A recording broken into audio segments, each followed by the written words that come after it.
which is on the geopolitical situation and national security interests of Ukraine, I would like to offer a couple of thoughts beforehand of a long-term nature on Ukraine and its environment. In the first place, I think we have to assume that much of the former Soviet Union is for the foreseeable future, for some time, going to remain a zone of instability. In the first place, it is very dubious that the Putin model and the Yanukovych would-be model can be sustained over the long period of time. The relations between Russia and the West are too diverse. The civil society is becoming too strong in Ukraine and Russia also has to take into account the uncertainty of its relations with China. And therefore, for several reasons, we have to assume that the governmental structures in Ukraine, Russia, and eventually Belarus are prone to sharp changes of direction.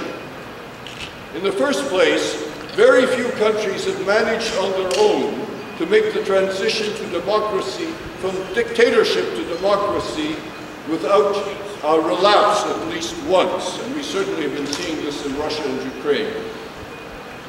And the journey is going to be especially long and hard, but to varying degrees, for Belarus, Russia, and Ukraine, because of their weak institutions and their weak traditions of cultural pluralism and the separation of powers. And I have to emphasize the words "on their own." But none of these countries can count on eventual EU membership to serve as an incentive. Although, under other circumstances, it's entirely possible that the EU's current offer to Ukraine of an association agreement would eventually provide Ukraine with the push it needs. Of all three countries, Ukraine is likely to be the first to become a stable democracy because of its greater exposure to the West, the strength of its civil society, and the diversity of its population, and the effect of the Orange Revolution. This is one reason for the assumption that we have a long period of long-term instability in the area. An additional cause for long-term instability is the fact that the relations between the successor states of collapsed empires often tend to remain unsettled for lengthy periods after the breakup. After all, it took us 100 years before the relations between Canada and the United States settled down. The relationship between Russia and Ukraine is likely to be difficult for the foreseeable futures for reasons that James Scher so eloquently set out. And in addition to that, the Russian view that the inclusion of Ukraine is essential for the success of the Russian attempt to construct a zone of influence over all other former Soviet states is a source of tension. Now, what we have to bear in mind are the structures that the Russians are proposing. They would give Russia control over the economies, the finances, and the defense of the other countries, and accord Russia the right to intervene militarily in the other states to keep them in line. Should Russia succeed in its aim, the re-establishment of Russian hegemony could prolong the instability of the area, prevent the spread of democracy, and divide Europe. And by offending our consciences make it difficult for the West to achieve any form of reconciliation with Russia.